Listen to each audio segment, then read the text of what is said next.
Marcos capítulo 14, y aunque vamos a estar concentrándonos en los versículos 1 y 2 y en los versículos 10 y 11, vamos a leer el pasaje completo para poder tomar la idea. Faltaban 2 días para la Pascua y para la fiesta de los panes sin levadura. Y los principales sacerdotes y los escribas buscaban cómo prenderle con engaño y matarle, porque decían: no durante la fiesta, no sea que haya un tumulto del pueblo. Y estando él en Betania, sentado a la mesa en casa de Simón el leproso, vino una mujer con un frasco de alabastro de perfume. Por el Evangelio de Juan sabemos que fue María, la hermana de Marta y Lázaro. Este no es el ungimiento de aquella mujer pecadora de Lucas 7, este es otro ungimiento. Dice: vino una mujer con un frasco de alabastro de perfume muy costoso de nardo puro, y rompió el frasco y lo derramó sobre la cabeza de Jesús. Pero algunos estaban indignados y se decían unos a otros: ¿para qué se ha hecho este desperdicio de perfume? Porque este perfume podía haberse vendido por más de 300 denarios y dado el dinero a los pobres, y la reprendían. Pero Jesús dijo: dejadla, ¿por qué la molestáis? Buena obra ha hecho conmigo, porque a los pobres siempre los tendréis con vosotros, y cuando queráis les podréis hacer bien, pero a mí no siempre me tendréis. Ella ha hecho lo que ha podido, se ha anticipado a ungir mi cuerpo para la sepultura. Y en verdad os digo, donde quiera que el evangelio se predique en el mundo entero, también se hablará de lo que está hecho para memoria suya. Entonces Judas Iscariote, que era uno de los 12, fue a los principales sacerdotes para entregarles a Jesús. Cuando ellos lo oyeron, se alegraron y prometieron darle dinero, y él buscaba cómo entregarle en un momento oportuno. Mis hermanos, al llegar a este capítulo del Evangelio de Marcos, estamos entrando, por así decirlo, en el lugar santísimo de los evangelios. A la narrativa del rechazo final, el arresto, el juicio, la crucifixión y la resurrección de nuestro Señor Jesucristo. De un modo u otro, todas las escrituras se mueven hacia los eventos que se describen en estos últimos capítulos de los evangelios, como veremos en un momento. La muerte de Cristo en la cruz es el tema central de toda la escritura, es el punto focal de toda la historia humana. Es la línea divisoria entre los que se salvan y los que se pierden, entre el cielo y el infierno, entre la bendición y la maldición de Dios. John MacArthur dice lo siguiente: la cruz es el clímax de la historia redentora, la ratificación del nuevo pacto, la expiación única por el pecado, la satisfacción de la justicia divina, la propiciación de la santa ira de Dios, el epítome del amor y la gracia soberana, el objeto necesario de la fe salvadora y la única esperanza de la vida eterna. Eso es la cruz. Es por eso, mis hermanos, que los evangelistas dedican tanto espacio a los eventos que ocurrieron en esos últimos días de la vida terrenal de nuestro Señor Jesucristo, lo que se conoce como la Semana de la Pasión. Mateo le dedica 1/4 de su evangelio, los capítulos 21 al 28, a esa pequeña porción de la vida de Jesús. Marcos le dedica 1/3, Lucas le dedica 1/5 del evangelio, y el apóstol Juan le dedica la mitad de su evangelio a esa última semana. Mis hermanos, así de importantes son estos días, y de manera más particular lo que se narra a partir de este capítulo que comenzaremos a estudiar en la mañana de hoy. Marcos nos dice que faltaban 2 días para la fiesta de la Pascua y de la fiesta de los panes sin levadura. Y Mateo nos dice en el pasaje paralelo en Mateo 26 que todo esto sucedió inmediatamente después de haber pronunciado el discurso del Monte de los Olivos que estuvimos estudiando hace varias semanas. Eso quiere decir que debemos ubicar estos eventos muy probablemente al final del día martes o al principio del día miércoles, por la forma como los judíos contabilizaban los días. Nosotros lo hacemos de 12 de la noche a 12 de la noche. Los judíos contabilizaban un día de caída de sol a caída de sol. También sabemos por los evangelios que los líderes religiosos de Israel estaban decididos a acabar con la vida de Jesús, pero sabían que era muy arriesgado hacerlo durante la fiesta de la Pascua. La ciudad de Jerusalén estaba llena de peregrinos que se reunían a conmemorar la liberación del pueblo de Israel de la esclavitud en Egipto. De manera que en esos días el nacionalismo judío estaba a flor de piel. Y no olviden que muchos parecían simpatizar con Jesús en este punto de la historia. Mucha de esta gente se acercaba a Jerusalén cada Pascua con la expectativa de que tal vez ese era el año en que iba a venir el Mesías. Iba a liberar a Israel de toda opresión, exactamente como Dios había hecho en Egipto 1000 años atrás.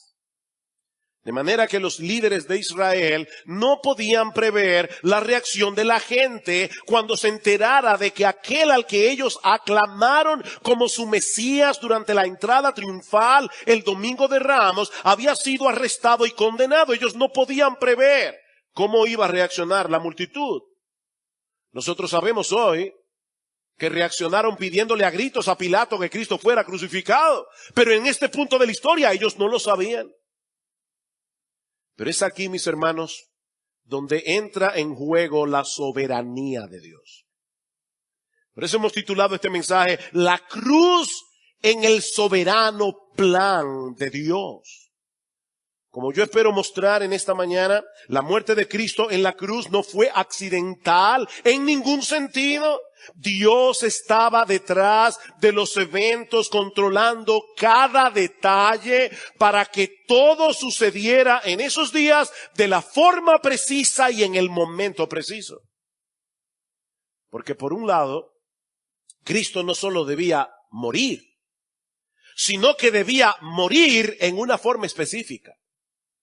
Dios en su soberanía habría de guiar las cosas para que Cristo muriera en la cruz del Calvario como un sacrificio sustitutivo en lugar de los pecadores que Él había venido a salvar. Dios se iba a encargar de que Cristo muriera en una cruz.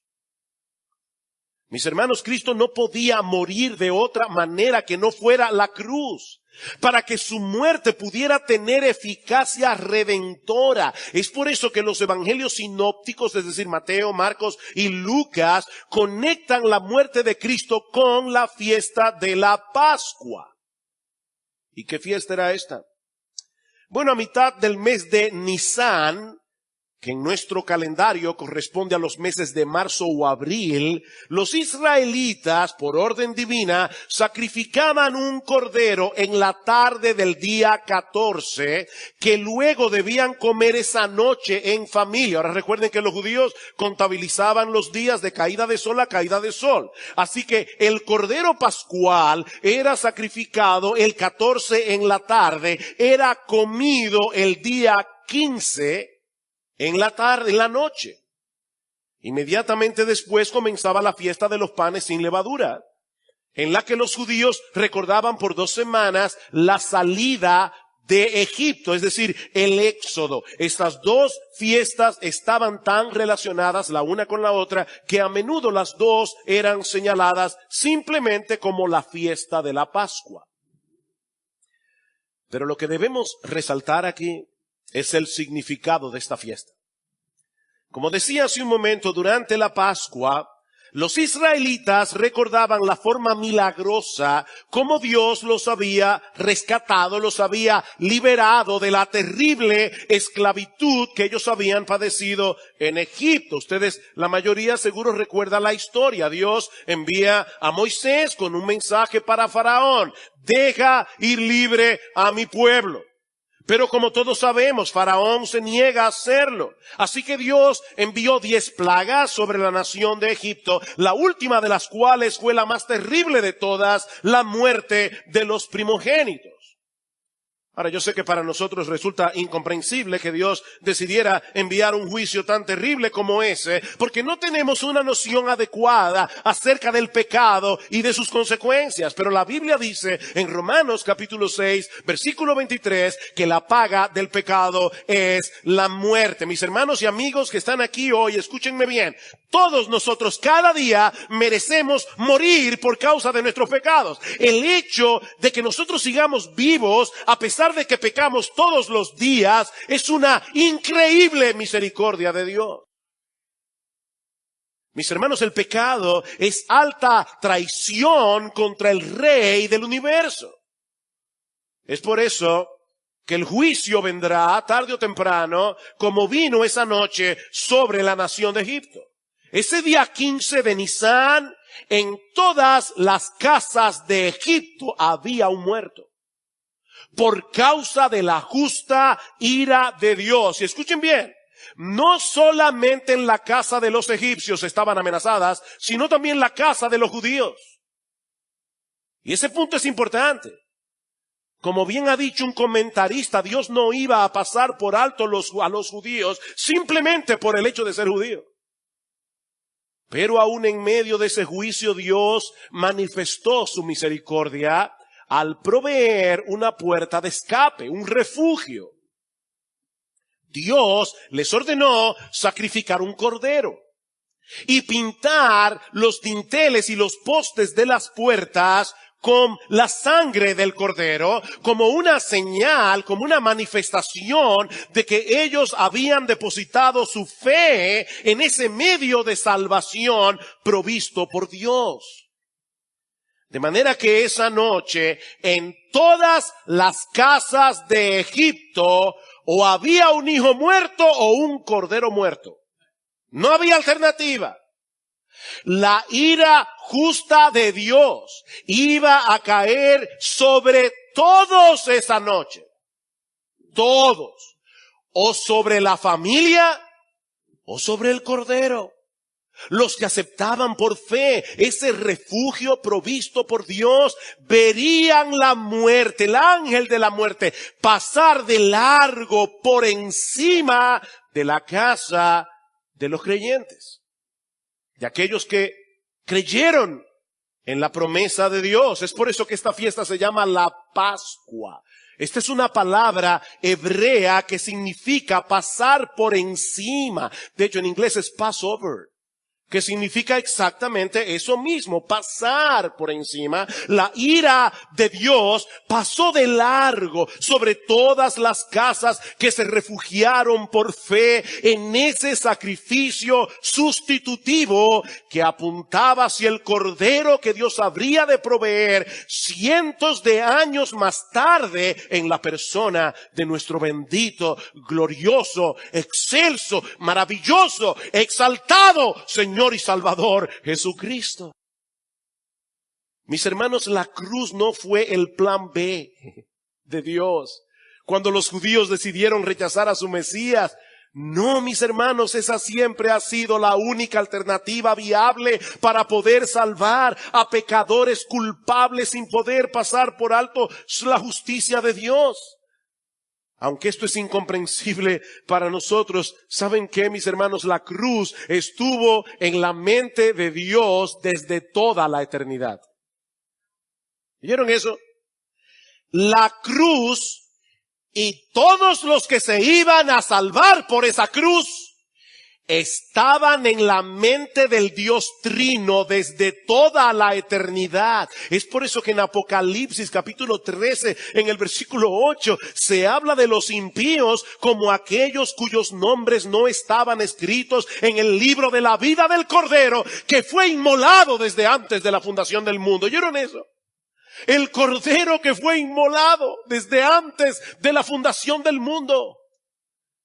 Y Pedro nos dice en su primera carta que fuimos rescatados de esa vana manera de vivir que heredamos de nuestros padres, no con cosas corruptibles como oro o plata, sino con la sangre preciosa de Cristo, como de un cordero sin mancha y sin contaminación. Escuchen, ya destinado desde antes de la fundación del mundo, pero manifestado en los postreros tiempos por amor de vosotros, y mediante el cual creéis en Dios, quien le resucitó de los muertos y le ha dado gloria, para que vuestra fe y vuestra esperanza sean en Dios, no en tu religiosidad, no en tu moral, no en tu decencia, para que vuestra fe y esperanza sean únicamente en Dios.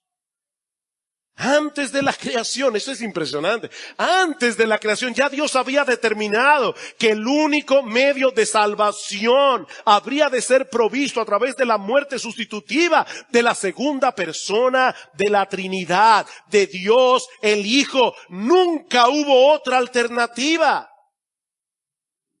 Es por eso que Cristo tenía que morir en una cruz, no ahogado, no ahorcado, no apedreado. Cristo tenía que morir en una cruz y no de ninguna otra manera, porque en Deuteronomio capítulo 21 versículo 23 dice que es maldito todo aquel que es colgado de un madero. Él tomó nuestra maldición en la cruz del Calvario para que nosotros pudiéramos ser hechos partícipes de su bendición. Únicamente por medio de la fe. Dice en en Gálatas capítulo 3 versículo 10, que todos los que dependen de las obras de la ley para salvarse están bajo maldición. ¿Tú oíste eso? Si tú estás aquí en esta mañana tratando de salvarte, guardando los 10 mandamientos, la Biblia dice que tú estás bajo maldición. ¿Sabes por qué? Porque escrito está, maldito todo el que no permaneciere en todas las cosas escritas en el libro de la ley para hacerlas. En otra palabra, para tú poder salvarte por medio de la ley, tendrías que cumplirla desde la cuna hasta la tumba sin haber violado un solo mandamiento. Y eso no lo hace nadie, ni por un segundo. Ni por un segundo.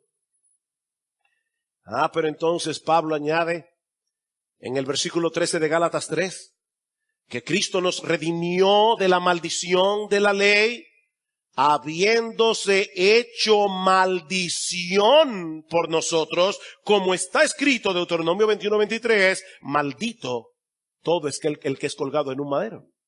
Pablo aplica las palabras de Deuteronomio para explicar por qué Cristo tenía que morir en una cruz. Él fue hecho maldición para que nosotros pudiéramos ser partícipes de su bendición. Es por eso, mis hermanos, que Dios en su soberanía orquestó todas las cosas para que Cristo muriera como murió, clavado en una cruz. En el pasaje paralelo en Mateo capítulo 26, en el versículo 1 al 5, el Señor revela a sus discípulos que Él habría de ser entregado durante la Pascua para ser crucificado. Mateo es bien específico. Voy a ser entregado durante la Pascua para ser crucificado. Tenía que ser de esa manera, no de otra. Y a través de toda la Biblia, Dios le fue dejando indicios a su pueblo que apuntaban hacia la cruz. Niños, ¿ustedes recuerdan la historia de Hansel y Gretel? Cómo Hansel fue secuestrado por su madrastra perversa. Y cómo Hansel va dejando migajas de pan a lo largo de todo el camino para poder regresar a casa. Bueno, Dios a lo largo de todo el camino de la historia redentora no fue dejando migajas de pan, fue dejando pilotes que nos llevaran a la cruz. En toda la Biblia. Es por eso, mis hermanos, que nosotros no podemos predicar los domingos en la iglesia sin hablar del Evangelio. El Evangelio tiene que ser central en nuestra predicación, porque el Evangelio es central en la Biblia misma. Aquí no venimos a dar terapia psicológica a nadie. Eso es lo que pasa en muchas iglesias, lamentablemente, en el día de hoy. Los sermones son terapias psicológicas colectivas. ¿Cómo vencer la depresión? 4 pasos para una vida exitosa. No. Líbrenos Dios de predicar otra cosa que no sea Cristo y este crucificado. Porque ese es el centro de la palabra de Dios. Y Él nos fue dejando pilotes a través de la Biblia. El sacrificio de Abel es un tráiler de la cruz. El carnero trabado en un zarzal para que Isaac no fuera sacrificado. Apunta hacia la cruz. La peña de Oreb que Moisés golpeó en el desierto. Apunta hacia la cruz. La serpiente de bronce que fue levantada en un asta para que todo aquel que mirara hacia ella fuere salvo. Apuntaba hacia la cruz. Todo el sistema sacrificial del Antiguo Testamento apuntaba hacia la cruz. El Cordero Pascual apuntaba hacia la cruz. Oh, mis hermanos, para cualquier persona que lea la Biblia sin prejuicios, es más que evidente que hay un plan de salvación que se va desarrollando a través de la historia redentora, cuyo centro es Cristo y este crucificado. Unos 700 años antes del nacimiento de Cristo, Isaías escribió esta impresionante profecía acerca del Salvador. Mas Él herido fue por nuestras transgresiones. Él fue molido por nuestras iniquidades. El castigo por nuestra paz cayó sobre Él. Ese es un hebraísmo que significa el castigo que procuraba nuestra paz. El castigo por el cual nosotros obtenemos la paz cayó sobre Él. Y por sus heridas hemos sido sanados. Todos nosotros nos descarriamos como ovejas, nos apartamos cada cual por su camino, pero el Señor hizo que cayera sobre Él la iniquidad de todos nosotros. Fue oprimido y afligido, pero no abrió su boca. Como cordero que es llevado al matadero y como oveja que ante sus trasquiladores permanece mudo, Él no abrió su boca. Wow, hermanos. Eso fue escrito cerca de 700 años antes del nacimiento de Jesús. El Mesías, el Rey de Israel, sería sacrificado en el altar de Dios. Es por eso que cuando Jesús aparece en el escenario de Israel, Juan el Bautista lo ve a lo lejos y le dice a sus discípulos: he ahí el Cordero de Dios que quita el pecado del mundo. He ahí el Cordero de Dios. Y todos ellos sabían lo que pasaba con los corderos. He ahí el Cordero que va a morir sacrificado en una cruz. Y en 1 Corintios capítulo 5 versículo 7, qué hermoso es esto. Pablo se refiere a Cristo como nuestra Pascua, que ya fue sacrificada por nosotros. ¿Oyeron eso? Cristo es nuestra Pascua. Desde aquella primera Pascua que celebraron los judíos en el Éxodo, en el tiempo de Moisés, hasta esa última Pascua que Cristo celebró con sus discípulos durante la semana de la Pasión, todas ellas apuntaban hacia ese bendito Cordero Pascual que sería sacrificado por nuestros pecados para que la justa ira de Dios pasara por encima de nosotros y cayera sobre Él en la cruz del Calvario. Por eso Cristo es nuestra Pascua. Y eso nos lleva a nuestro segundo encabezado. Ya vimos que Dios orquestó las cosas en su soberanía de tal manera que Cristo muriera de una forma particular. Pero vemos también en este texto que Dios en su soberanía orquestó las cosas de tal manera que Cristo muriera en un tiempo particular. tenía que morir en una cruz, pero tenía que ser durante la Pascua. Y no olviden que los líderes religiosos de Israel estaban empeñados en hacerlo en otro tiempo. Lean otra vez los versículos 1 y 2. Faltaban 2 días para la Pascua y para la fiesta de los panes sin levadura, y los principales sacerdotes y los escribas buscaban cómo prenderle con engaño y matarle, porque decían: no durante la fiesta, no sea que haya un tumulto del pueblo. En el texto paralelo de Mateo 26, versículo 3, dice que los líderes religiosos de Israel se reunieron en el patio de la casa del sumo sacerdote Caifás para deliberar cómo podían prender a Jesús y condenarlo a muerte sin causar un alboroto. Y finalmente llegaron a la conclusión de que no podían hacerlo con toda esa multitud de peregrinos en la ciudad de Jerusalén. De hecho, el mismo Judas, que traicionó a Jesús, compartía con ellos ese temor, dice en Lucas capítulo 2, versículo 6.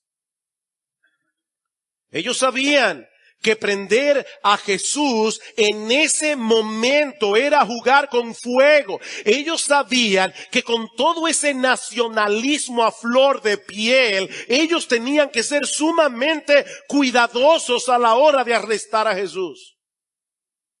Vayan conmigo al capítulo 11 del Evangelio de Juan, porque allí se narra con muchos detalles estas deliberaciones de los líderes religiosos de Israel. Juan capítulo 11, vean el versículo 46. Jesús acaba de resucitar a Lázaro y ahora ellos dicen, versículo 46, pero algunos de ellos, de los que vieron a Lázaro resucitado, fueron a los fariseos y les contaron lo que Jesús había hecho. Entonces los principales sacerdotes y los fariseos convocaron un concilio y decían: ¿qué hacemos? Porque este hombre hace muchas señales. Y si le dejamos seguir así, todos van a creer en él, y los romanos vendrán y nos quitarán nuestro lugar y nuestra nación. ¿Ven cuál era la preocupación de ellos? Si de repente la gente se va detrás de Jesús y comienza a clamarlo como el Mesías, comienza a clamarlo como el Rey, se va a crear una revolución aquí en Jerusalén. Y los romanos van a venir, dice Caifás.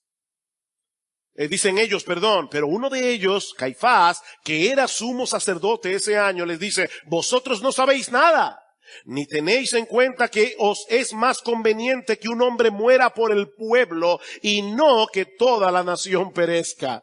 Ahora bien, ahora dice esto Juan el apóstol, no dijo esto de su propia iniciativa, sino que siendo el sumo sacerdote ese año, profetizó que Jesús iba a morir por la nación.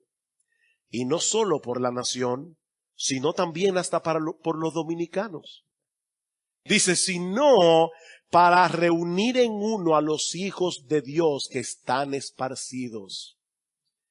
Así que desde ese día planearon entre sí para matarle.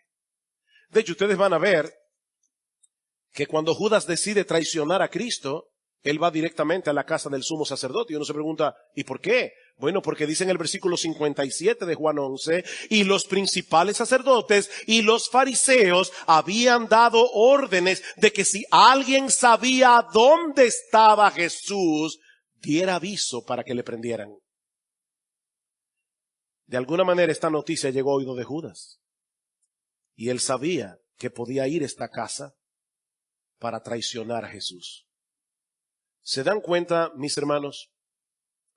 Estos hombres habían deliberado este asunto largamente y habían llegado a la conclusión de que no debían hacer nada hasta que pasara la Pascua. Pero ¿saben qué? Gloria al Señor. Las cosas no ocurren cuando los hombres lo deciden, sino cuando Dios lo decide. Cuando Dios lo decide. Y aún los agentes humanos que intervinieron en la muerte de Cristo no estaban haciendo otra cosa que llevando a cabo lo que Dios había decretado que sucediera desde antes de la fundación del mundo. ¿Recuerdan la oración de los discípulos en Hechos capítulo 4, versículo 24, cuando les prohibieron que predicaran el evangelio? Es impresionante ver la comprensión que ellos tenían de la soberanía de Dios orquestando las cosas en la muerte de Cristo. Ellos se reúnen a orar y dicen: soberano Señor, tú eres el Dios que hiciste el cielo y la tierra, el mar y todo lo que en ellos hay. Que por boca de David tu siervo dijiste: ¿por qué se amotinan las gentes? Qué ridículo. Qué ridículo. ¿Por qué se amotinan las gentes? Y los pueblos piensan cosas vanas. Se reunieron los reyes de la tierra y los príncipes se juntaron en uno contra el Señor y contra su Cristo. Porque verdaderamente se unieron en esta ciudad contra tu santo Hijo Jesús. Herodes, Poncio Pilato, con los gentiles y el pueblo de Israel, para hacer cuanto tu mano y tu consejo habían antes determinado que sucediera. Gloria al Señor. Para hacer cuanto tu mano y tu consejo habían antes determinado que sucediera. Ellos fueron responsables por la muerte de Jesús, pero sin saberlo y sin quererlo, estaban llevando a cabo el plan soberano de Dios. Ellos decían una y otra vez, esa es la idea del texto, ellos decían una y otra vez: no durante la Pascua, no durante la Pascua, no durante la Pascua. Pero Dios dijo: va a ser en la Pascua. Porque Cristo será sacrificado como el Cordero Pascual en la cruz del Calvario. Para que la ira de Dios pudiera pasar por encima de los suyos. La Pascua, Passover, y caer sobre él. Y es interesante notar qué fue lo que llevó a estos hombres a cambiar de idea. ¿Qué fue lo que pasó? Ellos decían: no durante la Pascua, eso va a traer un problema, no durante la Pascua. ¿Qué fue lo que pasó? ¿Qué precipitó la acción de los sacerdotes? La traición de Judas. Versículo 10. Marcos 14. Entonces Judas Iscariote, que era uno de los 12, fue a los principales sacerdotes para entregarles a Jesús. Cuando ellos lo oyeron, se alegraron y prometieron darle dinero. Y él buscaba cómo entregarle en un momento oportuno, porque aún el mismo Judas no quería que fuera durante la Pascua. En un momento oportuno. En el texto paralelo, en el Evangelio de Lucas, dice en el capítulo 22, versículo 3, que Satanás entró en Judas. Satanás, el mismo Satanás, entró en Judas, que pertenecía al número de los 12, y él fue y discutió con los principales sacerdotes y con los oficiales sobre cómo se lo entregaría. Ellos se alegraron y convinieron en darle dinero. En el Evangelio de Mateo dice que fue Judas el que les preguntó directamente: ¿qué estáis dispuestos a darme para que yo os lo entregue? Pónganle precio a la cabeza de Jesús. Y ellos le pesaron 30 piezas de plata. Increíble. 30 piezas de plata. Y desde entonces buscaban una oportunidad, Judas, para entregarle. Estos hombres necesitaban a alguien que los ayudara a aprender a Jesús en el momento oportuno, en el lugar oportuno, fuera de la vista de la multitud. Ellos necesitaban a alguien que conociera todos los movimientos de Jesús para poder hacer un plan que diera resultado. ¿Y quién pudiera ser mejor que uno de los apóstoles? Esta oferta de Judas era casi demasiado buena para ser verdad. Uno de los 12 estaba dispuesto a vender a su maestro. Oh, mis hermanos, qué terrible traición la que Judas cometió. Este hombre había pasado más de 3 años al lado de Jesús. Había escuchado a Cristo enseñar su palabra, le había escuchado predicar el evangelio, llamar a los hombres al arrepentimiento y a la fe. Este hombre había visto a Jesús hacer milagros. Pero sobre todas las cosas, y lo que es para mí lo más incomprensible, este hombre había palpado de muchas maneras el carácter precioso y perfecto de Jesús. Pero aún así lo traicionó. Por el Evangelio de Juan, nosotros sabemos que Judas era ladrón. Y Satanás supo sacarle partido a la codicia que consumía y dominaba su alma. Dice en Juan capítulo 13 versículo 2 que ya Satanás había puesto en el corazón de Judas que lo entregara. Y luego en el versículo 27 del capítulo 13 de Juan dice que están comiendo la noche, la última cena, y de repente Jesús dice: uno de vosotros me va a traicionar. Y todos los apóstoles reaccionan y comienzan a preguntar: ¿soy yo, Señor? ¿Soy yo, Señor? Juan estaba recostado del hombro de Cristo y el apóstol Pedro estaba más lejos, así que le dicen susurros a Juan: pregúntale, ¿quién es? Juan le pregunta en privado y Jesús le dice: al que yo le diere el pan mojado, ese es. ¿Saben que en Oriente el tomar el pan en la mano, mojarlo en el caldo y dárselo a la persona era una de las muestras de más cariño y aprecio que una persona podía hacer por otra? Yo creo que Cristo le estaba dando a Judas una oportunidad de arrepentirse. Que Cristo le estaba llamando al arrepentimiento. Pero la soberanía de Dios ya había determinado. Óyeme. Cristo le dio el pan mojado a Judas. ¿Y saben lo que hizo Judas? Sabiendo que él era el traidor, dice que tomó el pan mojado y se lo comió en un acto increíble de hipocresía. Y dice que cuando el pan mojado entró en la boca de Judas, Satanás entró en él. Y ahí Jesús le dijo: lo que vas a hacer, hazlo pronto. Eso precipitó las cosas. Lo que vas a hacer, hazlo pronto. Así que Judas se dirigió a casa de los sacerdotes y les dijo: esta es la noche. Yo sé que Cristo va a estar en el huerto de Getsemaní orando. Esta es la noche de la traición.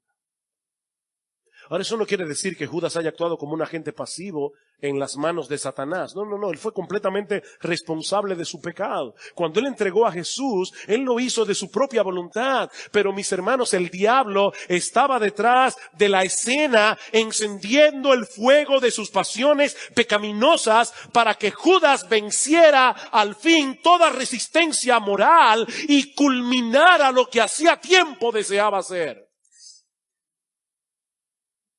Judas, al igual que muchos en el día de hoy que están en esas iglesias que predican el evangelio de la prosperidad, esas personas no están detrás de Jesús, ellos están detrás de lo que Jesús puede darles. Judas estaba detrás de los beneficios terrenales que hubiera podido sacar de Jesús cuando él llegara a ser el rey. Pero en esos últimos días, el Señor había estado insistiendo en el tema de su muerte en la cruz, de manera que Judas terminó por convencerse de que Jesús no era el tipo de Mesías que él estaba dispuesto a seguir. Y es así como, instigado por Satanás y movido por la codicia de su corazón, Judas decide vender a Jesús por 30 piezas de plata.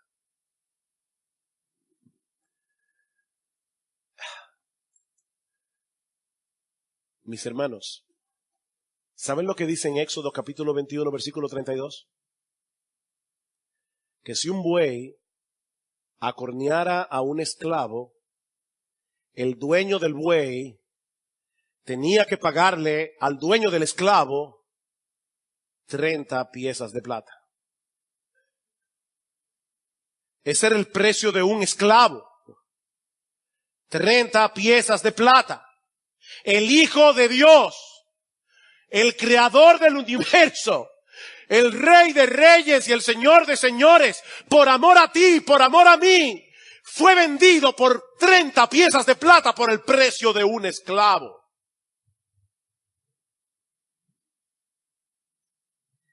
Pero aún en ese detalle estaba actuando el plan soberano de Dios, porque en esa mezquina y perversa transacción, tanto ellos como Judas estaban cumpliendo lo que ya Dios había profetizado cientos de años antes en Zacarías capítulo 11, versículos 12 y 13. Escuchen, mis hermanos, esta profecía. Y por favor, órenle a Dios que sensibilice vuestros corazones mientras escuchan estas palabras. Y les dije, esto es Dios hablando, y les dije, si os parece bien, dadme mi paga, y si no, dejadla. Y pesaron como mi salario 30 piezas de plata. Entonces el Señor me dijo, arrójalo al alfarero, ese magnífico precio con que me valoraron.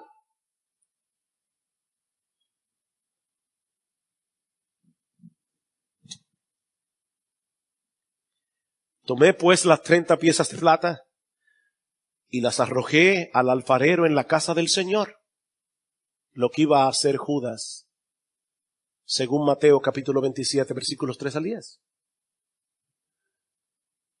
Ese fue el magnífico precio con que los líderes religiosos estuvieron dispuestos a comprar la muerte de su Mesías. El precio de un esclavo. Hasta ese punto de humillación decidió descender el Hijo de Dios, la segunda persona de la Trinidad, por amor a ti y a mí. ¿Ven por qué les decía, mis hermanos, que al llegar a esta porción de las Escrituras estábamos entrando en el lugar santísimo del Evangelio? En el lugar santísimo. El Rey de Gloria, se humilló hasta lo sumo, haciéndose obediente hasta la muerte, y muerte de cruz, para que la justa ira de Dios, que merecen nuestros pecados, nos pasara por encima y cayera sobre él. Oh, mis hermanos, Cristo es nuestra Pascua.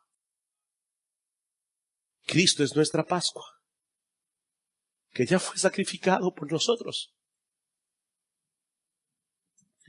En nuestros primeros años de conversión, solíamos cantar un himno que decía, con potestad sin igual, en el cielo él gobernaba. Los ángeles su voluntad siempre cumplían. Pero un día le vimos cargar su cruz por la senda de dolor y muerte. Por mí murió, oh, qué gran amor. Todo eso era parte de un plan diseñado por Dios desde antes de la fundación del mundo para poder salvar a su pueblo, derramando sobre el Cordero Pascual todo el peso de su ira justa que merecían nuestros pecados. Mis hermanos, esto es sencillamente incomprensible para nuestras mentes finitas. Yo creo que la eternidad no será suficiente para poder llegar a entender la misericordia, el amor y la sabiduría de Dios que se revela en esa cruz. Por encima de la maldad de los líderes de Israel, por encima de la traición de Judas y aún por encima de la instigación del diablo, Dios estaba orquestando todas las cosas para que hoy nosotros pudiéramos predicar este evangelio. Para que hoy pudiéramos proveer y anunciar a los pecadores que hay salvación en Cristo para todo aquel que cree. Mis hermanos, ¿cómo se supone que debemos reaccionar los creyentes ante una manifestación de amor tan extravagante? ¿Saben cómo? A través de una extravagante devoción.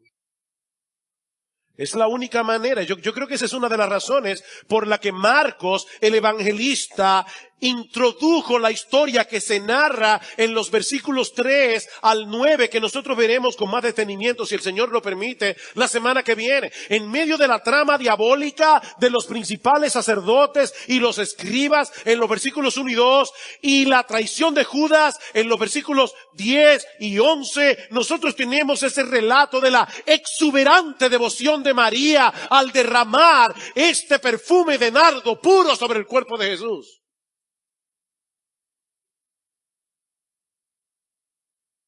Los sacerdotes y los escribas tramaban matarlo. Judas dispuesto a venderlo por 30 piezas de plata. Pero María no tuvo reparos en derramar ese costosísimo perfume sobre su cuerpo como una manifestación de su devoción hacia él.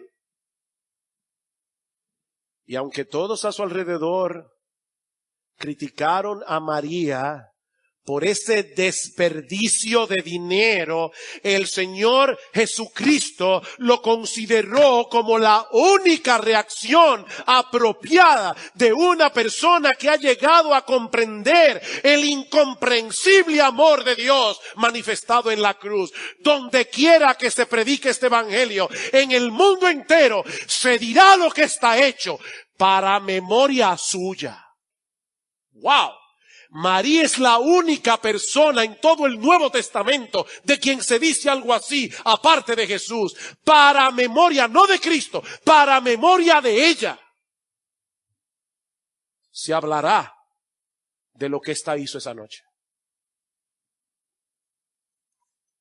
Oh, mis hermanos, que el Señor envíe su Espíritu Santo en medio nuestro para que sensibilice nuestros corazones al contemplar en su palabra este maravilloso plan de redención diseñado por Dios desde antes de la fundación del mundo para salvar a pecadores perdidos como tú y como yo. Mi amado hermano, ¿cómo está hoy tu devoción a Cristo? No te pregunto cómo estuvo hace 2 años o cómo estuvo hace 6 meses. Mi pregunta es cómo está hoy tu devoción a ese Cristo que como nuestra Pascua fue sacrificado por nosotros. ¿Estás luchando en dependencia del Espíritu de Dios contra los deseos carnales que batallan contra el alma, como dice el apóstol Pedro en su primera carta? ¿O has estado coqueteando con el mundo y consintiendo los deseos pecaminosos de tu corazón?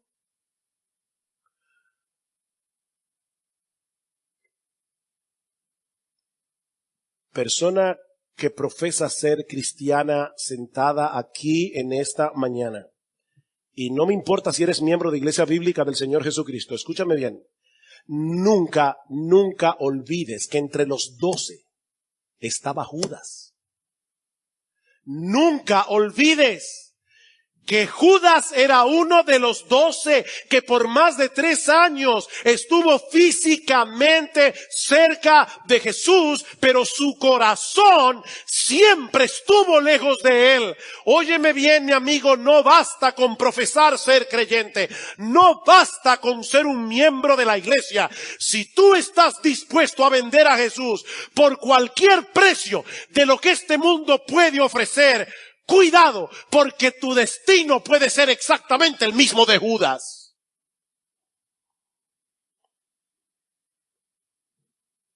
Mira, mi amigo, escúchame bien. La Biblia es muy clara cuando dice en 1 Corintios capítulo 16, versículo 22, que el que no ama al Señor Jesucristo sea maldito. ¿Oíste eso? Que el que no ama al Señor Jesucristo sea anatema, maldito de Dios. Arrepiéntete de tu tibieza. Arrepiéntete de tu tibieza. Y ruégale a Dios que despegue tu corazón del amor de este mundo para que puedas rendirte por entero a ese bendito Jesús de una vez por todas. Él merece lo más costoso que tú tengas. Él merece rendirlo a sus pies como un perfume de nardo puro, sacrificado en adoración por ese bendito Jesús. Y si tú estás aquí sin Cristo en esta mañana, es mi oración que ese mismo Espíritu Santo abra tus ojos a la realidad de que hay un solo medio de salvación provisto por Dios. Ese Cordero Pascual que fue inmolado por nuestros pecados. Mi amigo, no existe otro refugio aparte de esa cruz, porque es allí y solamente allí donde la justicia de Dios es plenamente satisfecha por medio de la muerte sustitutiva de su propio Hijo. Y ¿sabes qué, mi amigo? Esa bendición está disponible para todo el que la quiera por medio de la fe. Por medio de la fe. Arrepiéntete de tus pecados y ampárate hoy en esa cruz. Porque la paga del pecado es muerte, dice Romanos 6:23. Pero la dádiva de Dios es vida eterna en Cristo Jesús, Señor nuestro.